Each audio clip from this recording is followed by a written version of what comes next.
नमस्कार दोस्तों, आज की मेरी ये कहानी है कभी न भरने वाले जख्म की कहानी, जो इस प्रकार है।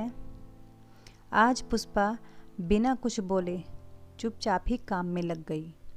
आरुषि के सामने जब पोछा लगाने बैठे तो उसके मुंह से एक कराहने की आवाज़ निकली।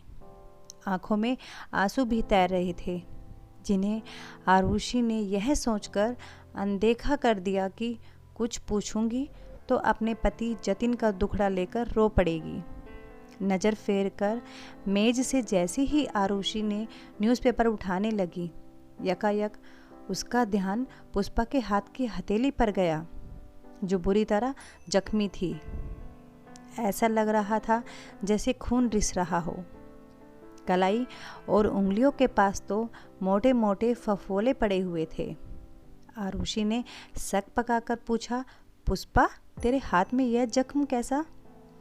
उसकी आंखों से भरे आंसू यकायक उसके चेहरे से टपकने लगे, मगर वह चुपचाप नज़र झुका अपना काम कर रही थी, जैसे किसी ने उसके होठ सी दिए हों। आरुषि ने कहा, बता, यह जतिन का क्या धरा है ना? कई बार पूछने के बाद भी पुष्पा के जवाब नहीं देने पर आरुषि ने उस पर हुई ज्यादती पुलिस को बताने की धमकी दी। अब वह फूट फूट कर रोती हुई बोली, नहीं दीदी, ऐसा नहीं करना, नहीं तो पुलिस मेरे दीपक को पकड़कर ले जाएगी। मैं उसके बिना रह नहीं पाऊंगी। यह सुनकर आरुषि हक्का बक्का रह गई। उसने कहा, दीपक, पर वह तो तुझसे बहुत प्यार करता है, तेरा कितना ध्यान रखता है, उसने ऐसा क्यों किया? तभी पुष्पा ने बताया, दीपक का अपनी बीवी तारा से झगड़ा चल रहा था। बात हाथापाई तक पहुंच गई। तभी मैंने रोकने की कोशिश की। अचानक से तारा बहू बोली, तू ही सारे फसाद की जड़ हो अम्मा। पुष्पा सुबक सुबक कर रोने लगी। दीदी, दीपक को पढ़ाने के लिए मैं झूठे बर्तन भांडे मांजती थी, लेकिन तारा बहू आज मुझे ताने देती है कि पकी पकाई रोटी तोड़ती रहती है और खाट पर पड़ी रहती है। परिवार की तरफ से तुम्हारी कोई जिम्मेदारी नहीं है।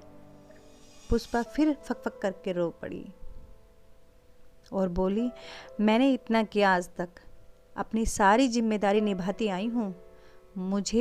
तुझे अपने बच्चे को पालने के लिए किसी के घर की जूठन नहीं धोनी पड़ी है, जबकि मैं आज भी बूढ़े हाथों से दूसरे के घर की जूठन वाले बर्तन मांज रही हूँ।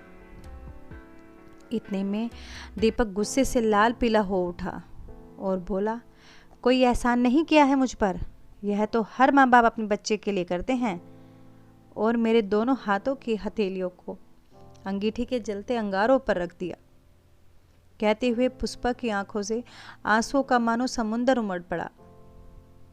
पुष्पा की मरहम पट्टी करवाकर आरुषि ने कुछ पैसे देकर उसे घर भेज दिया, लेकिन उसके बारे में सोचकर दुखी आरुषि के आंसू से उसकी आंख ही भीग गई। जीवन भर पुष्पा ने कितना संघर्ष किया दीपक के लिए, और दीपक ने उसका यह सिला दिया।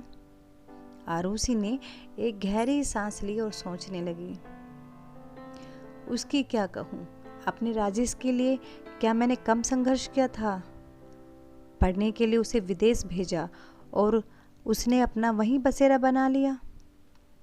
राजेश, जो मुझे छोड़कर विदेश जाने के लिए तैयार ही नहीं था, बोला, कमरा या कोठी में ही रह लूँगा, पर मैं तेरे साथ ही रहूँगा। कहने वाले बेटे के घर में ही किसी कोने में माँ के लिए जगह नहीं थी, जिसकी सारी खुशियाँ अपने माँ के इर्द गिर्द घूमती थी। 10 साल हो गए, पर उसे अपनी माँ का ख्याल तक नहीं आया। मैं तो अपने राजेश की परछाई उसके जन्म पर लगाए गए अमरूद के पेड़ के साथ यहाँ अकेली ही रह गई। दीपक और राजेश में फ़र्क ही क्या है? दीपक अपनी माँ के हाथ पर जख्म दे गया और राजेश माँ के दिल पर कभी न भरने वाला गहरा जख्म। दोस्तों, अगर आपको मेरी कहानी पसंद आई हो तो अपने दोस्तों के साथ में शेयर करें, मेरे चैनल को सब्सक्राइब करें। धन्यवाद।